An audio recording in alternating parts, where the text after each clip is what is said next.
I'm gonna pick some peaches from this tree right out here, and there's still a lot left. But these peaches, here you go, right here. You know, they coming out a little bit small because I didn't thin them out like I wanted to do. And so I got smaller peaches this year. Some of them are big, but that's good. It's all good. But I was trying to get out there and get them before the squirrels start getting into the rest of them. And so I got a whole bucket here. But I got to get more, plenty more. And, but that's all I wanted to show. I'll actually, yeah, so I just washed them off and put them back in here because I have another batch over there that I picked. But this is the one, when you pick them early, and how it is, it's crunchy and sweet. It's not bitter.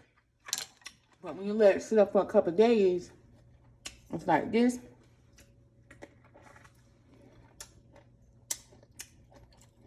That's how it is. Inside, soft and juicy.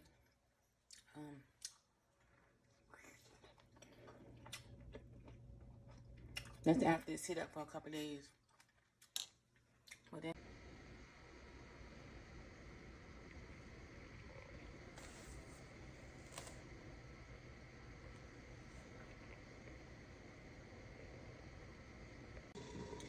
welcome everyone. This is V DIY homemaking and creating this jelly. Basically, it's jam, right? I made jam and I kind of left you guys out of the jam making part, but this is something that I picked up on one of the videos.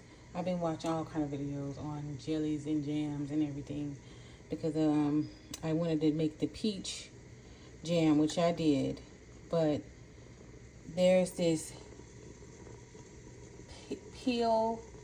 peach peel pit jelly that I was going to make, because this is from all the peels which have already boiled down and everything.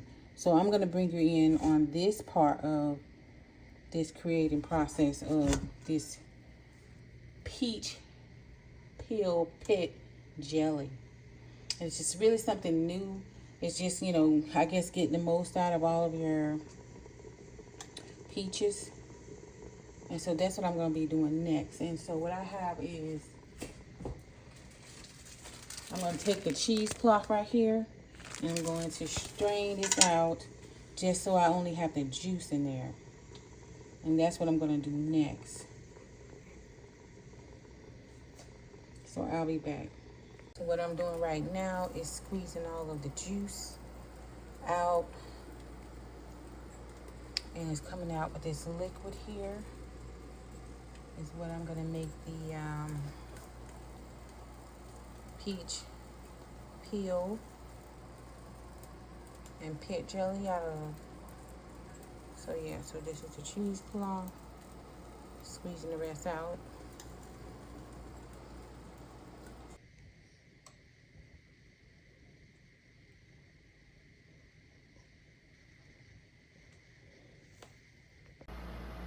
Okay, so yeah, it's heating up good. And while that was heating up, I was thinking about, like I said, let me go ahead and look up. So you see, well, you see your shaker shocker is like that orange color, like how we were seeing in the color of the food.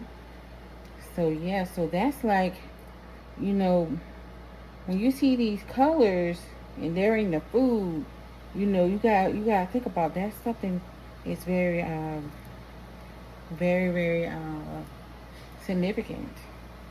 But so here it says here on the WebMed, the sacral chakra is considered to be responsible for sexuality, creativity, intuitiveness, self-worth, compassion, and adaptability.